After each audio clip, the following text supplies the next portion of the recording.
Hello everyone, Radhe Radhe. कैसे हैं आप सभी? आई होप कि आप लोग बहुत अच्छे होंगे। और ये ब्लॉग स्टार्ट हो रहा है मेरे बड़े बेटे से, जो कि अभी 3.5 साल का है। तो नाम जप कर रहा है, यहाँ पे राधा जी का नाम जप कर रहा है। बोले मम्मा मैं करूँगा। टेली काउंटर मैंने मंगाए हुए थे ऑनलाइन, 3 आए थे।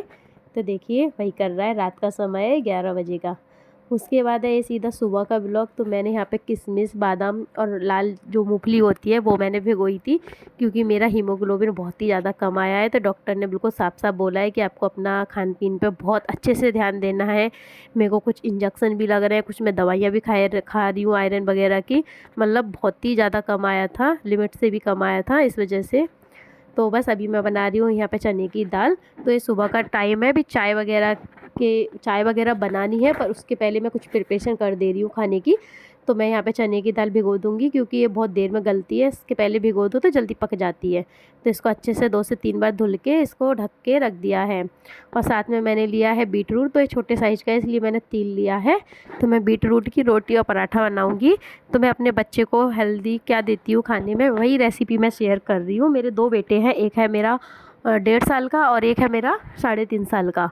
तो उन लोगों के लिए जो हेल्दी बनाती हूँ वो हम बड़े भी खा लेते हैं, और वो अच्छी भी लगती है। ऐसा नहीं कि फीका फीका लगता है। तो यहाँ पे 3 बीटरूट को अच्छे से काट लिया है, इसको धो लिया है। अब इसको कुकर में डाल देंगे और थोड़ा सा आधा गिलास पानी डालेंगे और 1 सीटी ले लेंगे और थोड़ा सा सिम गैस करके रख देंगे, ताकि अच्छे से सॉफ्ट हो जाए। अगर ऐसा डायरेक्ट पीसो ना तो ये पिसता नहीं है मिक्सी में, इसलिए या तो इसको स्टीम करके पीस लो या उबाल के।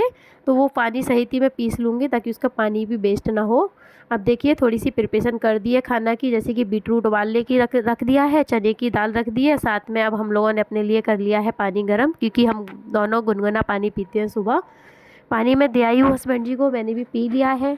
तो अब मैं बना लूँगी यहाँ पे चाय। अभी तक बच्चे मेरे सोए हुए हैं दोनों। कभी कभी तो दोनों ही जाग जाते हैं बिल्कुल सुबह, लेकिन अभी सोए हैं भी। ज़्यादा टाइम नहीं हुआ है, 6:30 बजे सुबह के। अब मेरे को बनानी है पालक वाली चने की दाल, क्योंकि पालक में भी बहुत ज़्यादा आयरन होता है। तो मैं कोशिश कर रही हूँ कि जितना हो सकूँ हरी सब्जियाँ खाऊं, क्योंकि डॉक्टर ने बोला है हरी सब्जियाँ ज़्यादा खाने का, और भी बहुत सारी चीज़ें बताई हैं क्या क्या खाना है। तो अब मैं कोशिश कर रही हूँ यही कि जैसे बीट रूट से भी ब्लड बढ़ता है, तो उसको रोटियों में ऐड कर दिया। बच्चे तो सैलेड नहीं खा पाते, छोटे हैं।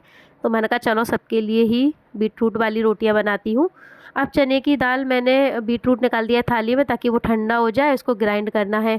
चने की दाल को उसी कुकर में डाल दिया है, पानी डाल दिया है, और इसको पकने के लिए छोड़ दूँगी। 5 से 6 सीटियाँ लूँगी तब पकेगा।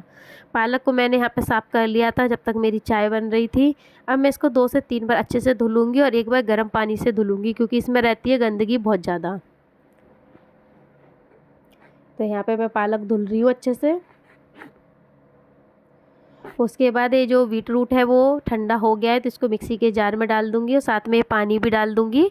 तो इसका एक प्यूरी बना लूँगी, उसी से मैं ना आटा लगा के रेडी करूँगी। अगर ऐसी ही और अच्छी अच्छी हेल्दी रेसिपी चाहिए अपने बच्चों के लिए, तो प्लीज़ कमेंट ज़रूर करें। मैं डेली ही बच्चों के लिए कुछ ना कुछ हेल्दी बनाती रहती हूँ। यहाँ पे मैंने लिया है सिंपल गेहूं का आटा, उसमें डाला है सेंधा नमक थोड़ा सा, क्योंकि बच्चा क्या है कभी सब्जी नहीं भी खा रहा, तो नमक होना चाहिए पराठा में, इसकी वजह से। अब मैंने जो प्यूरी थी बीट रूट की, उसको डाल के ही सॉफ्ट डो तैयार कर लिया है, जैसे रोटियों का होता है। और यहाँ पे चने की दाल भी बिल्कुल पक के बिल्कुल तैयार है, देख लीजिए। गलाने से क्या थोड़ा जल्दी पक जाती है। अब मैंने कढ़ाई में लिया है सरसों का तेल। सरसों के तेल में ही मैं सारी सब्जियां बनाती हूँ, उससे टेस्ट बहुत अच्छा आता है। हींग जीरा डाला था, लहसुन मिर्ची और प्याज डाला, उसको गोल्डन ब्राउन होने तक भूना। फिर टमाटर डाल दिए 2, थोड़ा सा नमक डाल दूँगी, जिससे कि वो अच्छे से गल जाए, और ढक के इसको 2 मिनट के लिए पका लूँगी। अब इसके बाद इसमें डाल दूँगी थोड़ा सा हल्दी का पाउडर, थोड़ा सा गरम मसाला, यानी कि आधा चम्मच हल्दी पाउडर, आधा चम्मच गरम मसाला, 1 चम्मच धनिया का पाउडर। इसको अच्छे से मिक्स कर दूँगी। थोड़ा पानी डाल के मसाला सेक लूँगी, जिससे कि अच्छा भुन जाए। अब जो पालक रखी थी धो के, उसको डायरेक्ट इसी में काट के डाल दिया है, और 2 से 3 मिनट भून लूँगी। और जो बीट रूट की प्यूरी थोड़ी सी बच गई थी, उसको भी इसमें ऐड कर दिया है। इससे दाल का कलर भी अच्छा आएगा, और हेल्दी की हेल्दी हो गई। और ये है मूंगफली दाना, 2 बादाम और किशमिश। खा लो पूरा, ठीक है? खाओ खाओ। ये मैं अपने बेटे को दे रही हूँ, तो वो थोड़ा सा खा लेगा सुबह सुबह ब्रेकफास्ट में। उसके लिए भी हेल्दी है, हम बड़ों के लिए भी हेल्दी है। मैंने किशमिश और मूंगफली दाना 2 दिन पहले ही स्टार्ट किया है गलाना, क्योंकि मेरे को ब्लड की कमी है, तो डॉक्टर ने सब कुछ बताया है। तो मैं अपने साथ साथ बच्चों को, पतिदेव जी को भी देती हूँ। तो बस दाल पालक हो गई थी, उसके बाद उबली दाल डाल दी, स्वाद के अनुसार नमक डाल दिया और बताइए कैसी बनी है रेसिपी।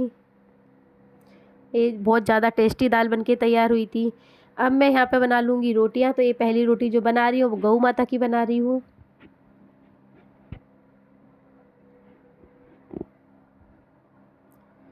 उसके बाद मैं अपने बेटे के लिए बनाऊँगी पराठा। तो वो पराठा एक खा के जाता है और एक स्कूल में लेके जाता है। तो जो उसका पराठा है वो मैं घी से बनाती हूँ ताकि उसके लिए भी हेल्दी हो जाए। ऑयल वगैरह तो बहुत ज़्यादा हेल्दी नहीं होता है, पर बच्चों को घी ज़रूर खिलाना चाहिए। मैं गाय का घी खिलाती हूँ, जिससे कि बच्चे का डेवलपमेंट भी अच्छे से होता है और खिलाना ही चाहिए बच्चों को। तो बस ये रोटी मेरी गऊ माता की सिक गई है अच्छे से। और मैं तवे पे ही रोटियां बनाती हूँ क्योंकि तवे पे ही हेल्दी होती है, डायरेक्ट गैस पे नहीं पकाना चाहिए। हाँ, जब बहुत जल्दी में होती हूँ तो गैस पे बना देती हूँ, वरना अगर टाइम रहता है तो तवे पे ही सेकती हूँ। तो घी लगा के मैंने रोटी रख दिया गऊ माता की। और यहाँ पे पराठा बना लूँगी, तो पराठे को पलट के दोनों साइड घी लगा लूँगी। और ऐसा जो लोग बीटरूट नहीं खाते तो इसमें ऐसा नहीं है कि बीटरूट का बहुत टेस्ट आ रहा है कि खब नहीं रही रोटी, नॉर्मल ही लगती है इसकी भी, लेकिन हेल्दी बहुत होती है। देखिए पराठा सिक गया है, साथ में जो दाल बनाई है पालक वाली वो भी ले लूँगी और उसको मैं ब्रेकफास्ट करा दूँगी सुबह सुबह। आई होप आपको ये छोटा सा ब्लॉग पसंद आया हो। पसंद आया तो प्लीज़ चैनल को सब्सक्राइब करें। मिलते हैं एक नए ब्लॉग के साथ। Take care.